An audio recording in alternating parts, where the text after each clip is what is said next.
Olá, bem-vindos a mais um vídeo do Livre Café. Hoje o nosso assunto é Virginia Woolf, sobre um conto dela. O nome do conto é Objetos Sólidos, que você encontra nesta edição aqui, que já está esgotada, que é da Kozak Naif, e também nesta daqui, Uma Casa Assombrada, que é uma coletânea de contos mais antiga.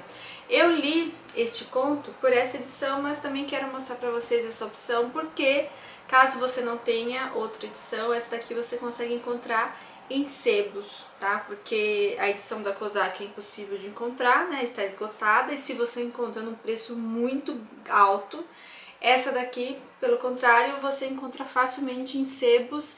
Eu comprei pelo site Estante Virtual e paguei, acho que foi na época, R$15. Enfim, é uma opção se você quer ler o conto Objetos Sólidos. E eu recomendo que você leia o conto Objetos Sólidos, porque é um conto incrível. Eu sei que pode soar meio mais do mesmo, né? Eu falando bem da Virginia Woolf, mas os contos dela, sem dúvida alguma, ajudam muito o leitor a começar a entender a obra da autora. Eu até sempre falo, não leu nada de Virginia Woolf? Comece pelos contos. Pode ser uma ótima forma de você conhecer a autora, porque nos contos, além da história ser uma história curta, né? Você vai ter ali a possibilidade de ler o conto da Virginia Woolf numa sentada. Ele consegue trabalhar com várias nuances da autora, com várias fases da obra dela, né? Então, esses primeiros contos, que inclusive a gente escolheu para o Clube de Leitura Virginia Woolf, são os primeiros contos que ela escreveu. Objetos Sólidos é um conto de uma estrutura simples, né? Você tem ali uma história linear, vários momentos sobre a vida de uma pessoa você vai conhecer, mas ele também tem várias características de um conto mais moderno, que é, por exemplo, aquela sensação de que o conto acabou, mas não deveria ter acabado, né? Chegou no fim, mas parece que algo faltou, você não soube o que por fim aconteceu com tal personagem. Isso é uma característica de vários autores usam essa ideia aí de dar a impressão que o conto está inacabado. Um autor que faz muito isso é o Chekhov, que é considerado o rei dos contos, né? E você vai encontrar isso nos Objetos Sólidos. Objetos Sólidos é um conto que vai falar sobre dois homens. Esses homens, eles trabalham no parlamento inglês, eles são políticos, né? E eles estão passeando pela praia e em algum momento eles se distraem procurando coisas na areia, e um deles acha então um pedaço de vidro, né? Esse pedaço de vidro não tem nenhum significado especial, não tem nenhum formato, né, que traga alguma recordação profunda, mas de alguma forma o fato dele encontrar esse objeto, acho que tem tanto o objeto em si, mas o processo de encontrar esse objeto, que ele cavou o fundo da areia para encontrar esse objeto, esse personagem ele vai mudar drasticamente os rumos da vida dele. Ele, de um cara político, um cara que provavelmente iria ter uma votação elevada lá no parlamento, ia conquistar, né, várias coisas na parte profissional dele, ele abandona tudo porque ele se torna uma pessoa viciada em colecionar objetos. Então, a partir desse primeiro objeto na praia, ele vai começar a vasculhar Londres, vasculhar outros lugares da cidade para encontrar esses objetos que aparentemente não tem nenhum valor, mas para ele faz algum sentido, e eu acho que o conto mora, né, aquela grandiosidade do conto da Virginia Woolf mora exatamente nesse sentido, de procurar o sentido, né, nessa relação desse personagem, o nome dele é John, com os objetos que ele encontra. Tem uma parte aí que a gente pode relacionar isso com uma obsessão, né? Ele fica realmente obcecado e doente por conta desses objetos, ele esquece da vida dele pessoal e profissional por conta desses objetos, né? E a gente vai conhecer então alguns momentos, né, da vida dele, e vai ter um final ali que vai te deixar pensando em muitas coisas, principalmente pelo que ele fala para o amigo. Esse amigo dele, que também estava na praia quando ele encontrou o primeiro objeto, é o Charles, e o Charles, ele é o último dos amigos que continuam frequentando a casa dele, tentando entender no que ele se transformou, né? Ele se transforma realmente numa pessoa meio esquisita, né? Eu fiquei imaginando uma pessoa meio bizarra que vai se transformando, né? Que vai entrando no mundo que ele criou ali sozinho, né? Com certeza aí tem uns problemas que eu não vou saber nomear, mas que pessoas da área da psicologia, da psicanálise, da medicina vão conseguir explicar melhor, porque realmente você vê ali uma pessoa que tinha tudo para conseguir viver em sociedade, né, para viver bem ali com os outros, e de repente ela se fecha no mundo dele e nesse mundo dos objetos sólidos. É interessante, pelo menos eu fiquei pensando no nome desse conto, né? Por que gravar tanto objetos sólidos? Se é um objeto, a gente já tem aquela noção que é algo sólido, né? Algo que você pega, algo que você pode tocar, né? Enfim, tem isso, o objeto sólido. O objeto, né? Agora, por que a Virginia Woolf quis chamar isso de objeto sólido, né? Então ela queria dar alguma força ali, eu estou pensando, né? Vocês podem discordar aí nos comentários, mas que precisava de algo que justificasse mais ainda esse desejo do personagem de ter coisas palpáveis, né? Coisas que você pode pegar de fato. Talvez a questão da profissão dele, trabalhar com política, né? Que aí mora também um outro assunto tão complexo e tão difícil de você pegar, né? De solidificar, de ser algo sólido, algo concreto, né? Algo que exista, né, aos seus olhos. Ele faz então essa relação, né, do objeto sólido com uma pessoa que, né, se desmonta da vida que ela tinha. Aí você imagina a vida sempre com questões mais subjetivas, né, como a conversa, a troca, as amizades, a profissão, o trabalho, a fala, a conversa, né, com o objeto, né, que vira então a obsessão do cara de colecionar objetos que não fazem tanto sentido assim. Às vezes a gente pode pensar também que o personagem ele estava feliz ali nessa situação, né, de catador de objetos, né? Mas lá na página 140 tem um trechinho que a gente percebe que ele não estava feliz com isso, porque ele fala o seguinte, né?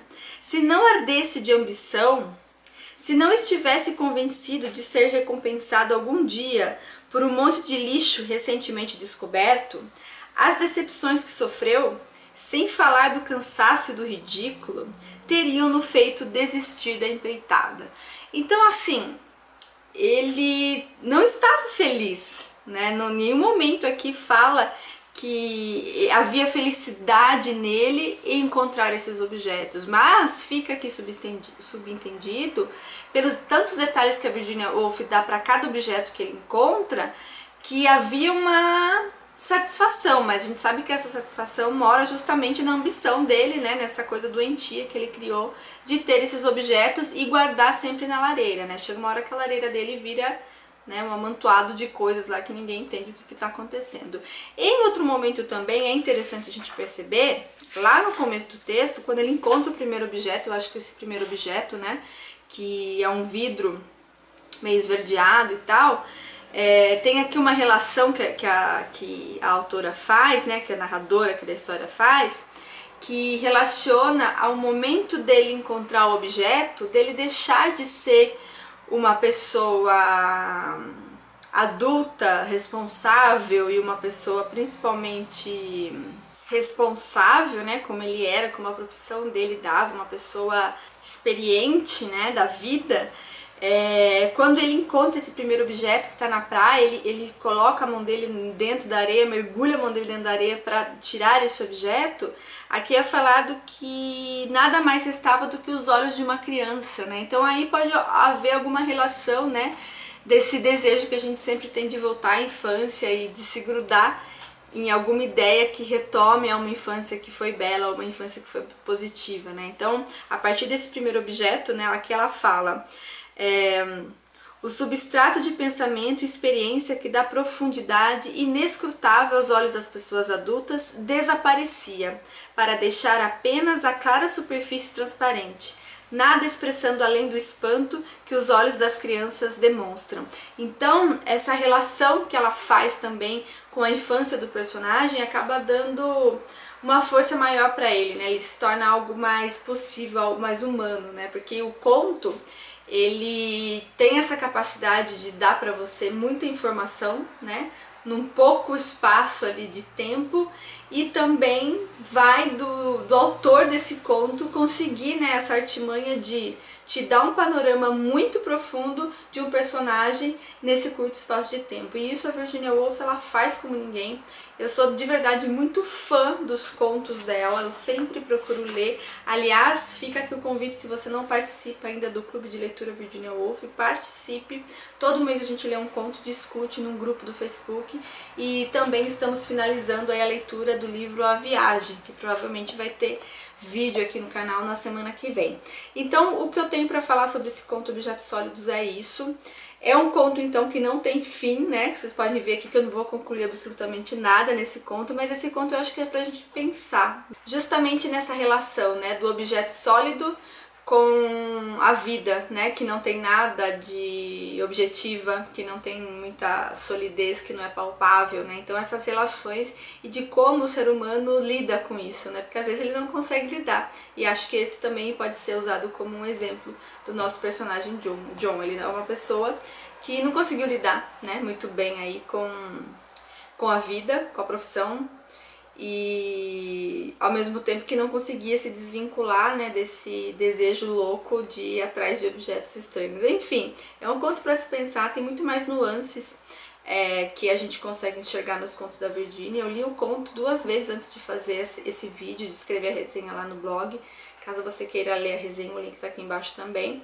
E é um conto para você pensar. E é um conto também que é um bom exemplo dessa questão que eu comentei com vocês dos contos modernos, né? Que eles não têm um tanto começo, meio e fim como a gente está acostumado, né? Mas ele provoca no leitor justamente essa possibilidade do pensamento, né? Essa possibilidade de pegar apenas o trechinho da vida de alguém, né, e propor como algo que você pode relacionar com em muitos aspectos da vida. A própria relação também que a gente pode fazer em relação à política e essa pessoa, ela parece que é uma pessoa que cansou de falar de política, né? Ele fala muito, né? Ele repete várias vezes, dane-se a política, dane-se a política. Parece que ele estava tão de saco cheio daquela política, né? Que ele prefere então ficar no mundinho dele fechado ali com os objetos sólidos. Isso a gente pode fazer um paralelo com o mundo, né, que a gente está vivendo hoje em dia, não só aqui no Brasil, mas no mundo todo, né, que a política se torna um assunto tão necessário, mas às vezes é tão cansativo, né, e as pessoas preferem realmente ficarem nos seus cantinhos, acomodadas com coisas mais simples, com coisas que tenham recordações mais positivas, né, como no caso do John, essa lembrança à infância, do que encarar de frente a vida e a política e tantos outros aspectos de que a vida é difícil, a vida é complicada, mas ao mesmo tempo é extremamente necessária, né? Como uma característica da Virginia Woolf também, os contos dela têm essa melancolia, né? Essa coisa de você não ver felicidade tanto nos personagens, mas eu acho que você vê também uma coisa muito fundamental e importante, que é a profundidade. Aqui tanto Charles, que aparece tão pouco, esse amigo do John, quanto eles têm uma profundidade ali que fica lindo de ver, lindo de ler e importante também para conversar, para falar. Então é isso que eu tenho para falar do conto por enquanto. Com certeza eu vou falar novamente desse conto em outros momentos, em outros textos que eu vou ler da Virginia Woolf, porque de verdade ele põe a gente para pensar e eu acho que isso é o mais importante da literatura e a Virginia Woolf tá aí como super representante disso. Espero que vocês tenham gostado do vídeo. Até o próximo. Tchau!